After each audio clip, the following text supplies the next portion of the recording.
Oh, bro. Oh, bro. Oh, bro. Unlock something different. Ooh. Well, rip Bozo. That's death. Someone's losing their hand for sure.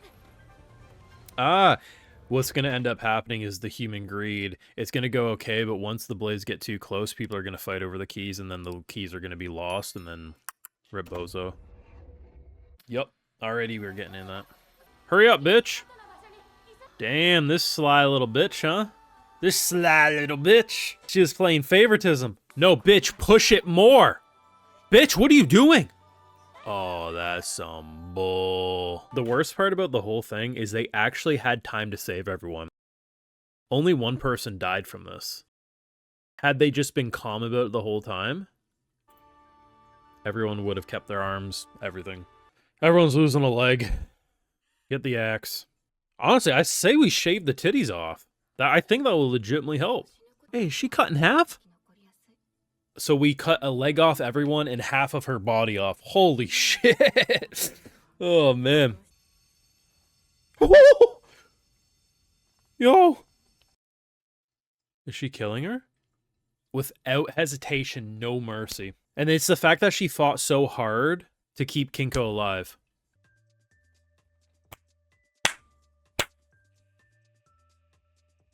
Cinema. Got this far on video. Make sure you drop a like, share, support, subscribe if you're new around here, and Patrons where you can catch my full live reaction, also more. Also helps fund the channel and videos just like these. Now listen, as much as I love this first episode, I'm gonna have to threaten you, okay? It's like your dad coming out with the belt. I know this video will probably do okay. Might even do exceptional.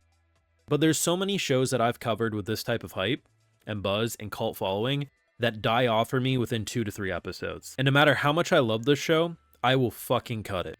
We can't keep playing these games like they are.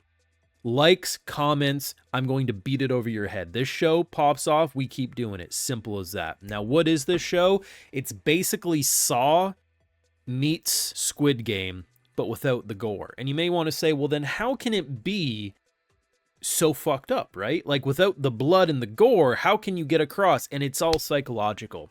This isn't my first rodeo with storytelling like this. I've consumed a lot of messed up things in my time, so I'm a little more numb to it than some people will be, but it doesn't change the fact that this is probably going to be the most intense character of the year, or one of.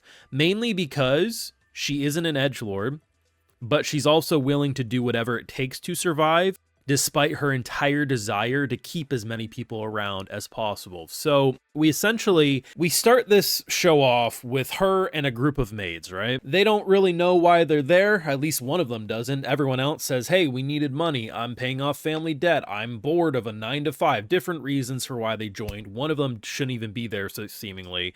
And for our main character, this is her 28th game. So this isn't her first rodeo. So you're probably thinking, like I did, well, if this is her 28th game, she probably hasn't ever really suffered, right? Like, she's probably survived. The thing about this show is that there's a system at play that makes no logical sense from our world point of view, but from theirs does. When people die, it basically looks like cotton. You can lose your limbs and whatever, and it can all be reattached.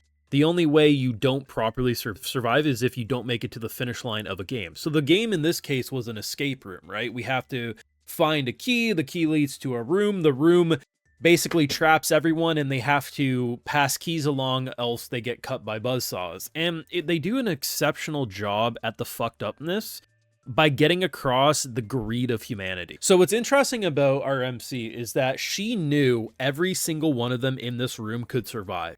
There was enough time with how the blades were coming down that if people didn't rush to grab the keys and did it in an orderly fashion, what would the answer have been? Maybe pass the keys clockwise? I don't know, make it seem fair. At the end of the day, though, people rushing to grab those keys made it so someone didn't make it to the end of this section of the game. It's really interesting because essentially the room's slowly filling with water. The only way to pull the levers down is by attaching the handcuffs, and one of our characters, of course, has the keys from when they entered the room to begin with. And to see the greed and just how everyone freaked out. And like the visual storytelling of the show is so unmatched. Like it very much feels like a Studio Shaft show. And like seeing the chalk outlines, them rushing to grab the keys, only for this to happen and they're all fighting over it. It's exceptional.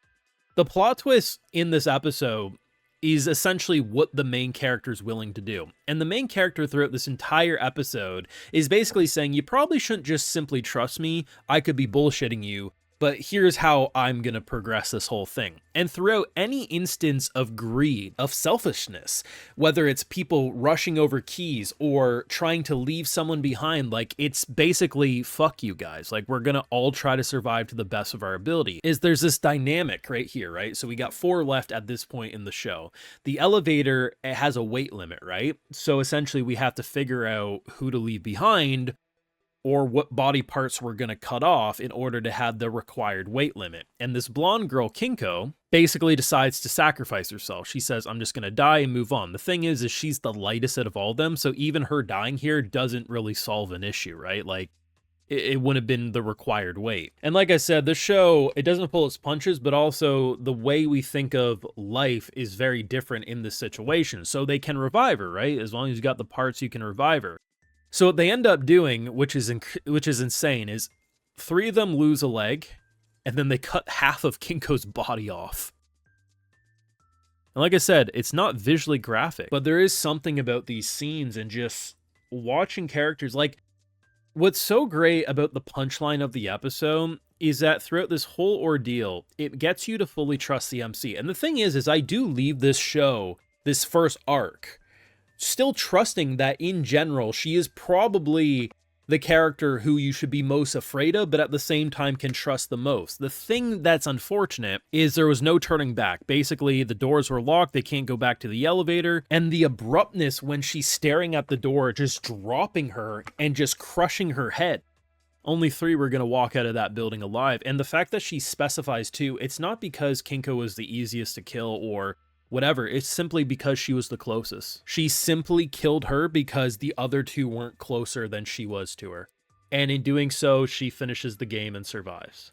At the beginning of this show, I thought to myself, I paused and I said, you know, she probably will have no problem killing or doing whatever it takes to survive, but I do get the impression she's not going out of her way to do this.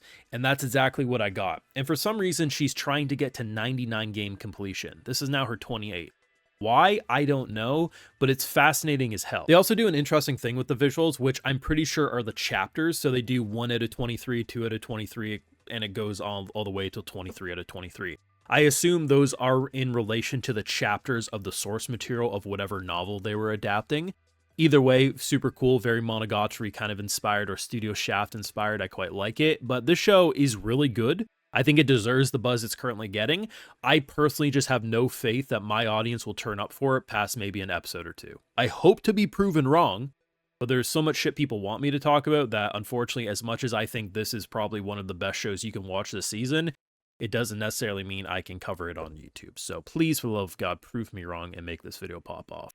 Thoughts down below. Do you want more videos on it? Let me know. Drop a like, share, support, subscribe. If you're new around your Patreon is where you're going to catch my full live reactions either way to the episodes, because I'm liking this enough that I'm going to complete it over there no matter what. And hey, of course, if you are already over there, I'll give you a video shout out, because without my patrons, these YouTube videos wouldn't be possible. All right, so today we got Carl, Stefan, Berndal, Atchil, Convoy 83, Hayden, Cody Namir, Project 7. We also have Emma, K-pop. So I appreciate the support. Please take care and y'all have a good one.